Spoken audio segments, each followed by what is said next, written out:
Welcome back, everyone. I'm Erica Fernandez, and I'm joined here today by Jeffrey Mindock, who is the Artistic Director at Thunder Bay Theater. Good morning, Jeffrey. Good morning. Good. Thank you so much for being here today. Thank you again for having me. Of course, every week, always. Absolutely. So I know that you guys were preparing for your last week of Snow Queen. How did it go? It was amazing. Really kind of left us all speechless with the turnout that we had.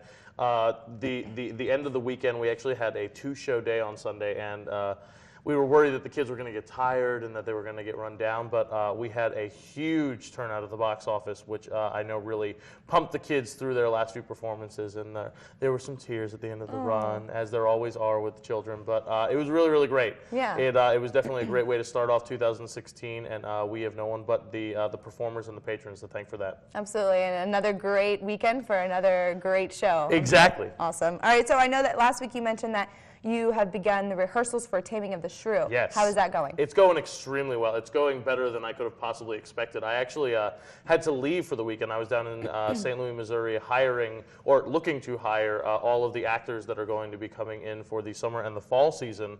And obviously, as the director of the play, that means that I was gone for about 10 to 12 hours of rehearsal. Yeah. And I came back on Monday after a 10.5-hour drive and was pleasantly surprised to see that almost everybody had their lines memorized. Wow. Nobody had forgotten their blocking. And literally, it was as if nothing had happened, as if nothing had changed, except for the better. Okay, good. People's preparation getting better and their commitment to the work. So needless to say, I am so excited about what lies ahead for this process and what we have to offer as a theater and as a group of artists for the first Shakespeare that's being produced in Alpena in like 12 years. Yeah, so you mentioned that this is a Shakespeare play. What are some of the challenges that you guys are facing? Well, obviously, first and foremost, the language. It is written in Elizabethan English, which means that there is a certain level of poetry and a certain heightened sense that goes along with everything. These characters are just speaking in a slightly different way. You know, it's still English. It's still a lot of words that you understand. Shakespeare created a lot of words that we use in our modern day vernacular. But getting everybody on the same page in terms of understanding what their words mean, how they say their words, and then there's that thing called iambic pentameter, which means that they have to speak in a certain rhythm. Right. So the language is clearly the first challenge, and then on top of that, it's just getting everybody wrapped into the world that we create with a Shakespeare play, because it's not as cut and dry as most contemporary plays, which have specific directions and specific settings and all of these things. It's really about wrapping everybody's mind together for that concept. So why should people come and see Taming of the Shrew? It's so funny.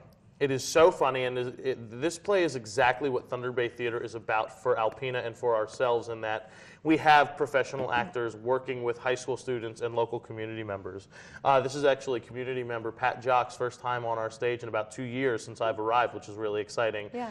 Corey Keller and Emily Sinkowski, who were here with me in my first summer and fall, are back. Ben Ford, who is actually also known as Ben Blandford, who was in The Wizard of Oz at Civic, is back as a professional actor, because he actually lives in LA as a professional actor. Okay. And so lots of really exciting things. A lot of our masker students, Jake Lanier, who is Danny in Grease, and we have Winston Smigelski and Eli Irving, Samantha Brooks. It's just it is a little package of exactly why we do theater and how we do theater in Alpena. It's amazing. Yeah, so really quickly tell me, when is the first show and how do people get Sure. tickets? Taming of the Shrew runs from March 3rd, which is next Thursday, Okay. and it runs all the way until Sunday, March 13th, and it's our normal show schedule, Thursday, Friday, Saturday evening at 7:30, Sundays at 2 p.m. Okay. Tickets for this show are $15 for adults and then $8 for anybody 18 and under. We do have an active military discount and a group discount if you have those. Phone number is 989-354-2267. As always, check out Facebook, Twitter, Instagram, and YouTube to see what's going on. We just put out our publicity photos, and our Kate, who is modeled after Rosie the Riveter, is something to go put your eyes on. Very cool. It is very, very cool. Right. It looks great. It sounds great, and I really hope that people come out and support it, because it'll be worth their time. All right, absolutely. Well, thank you so much for being here, and we look forward to the first weekend of Taming of the Shrew. Thank you so All much. right, thank you so much for being here, as always. As always.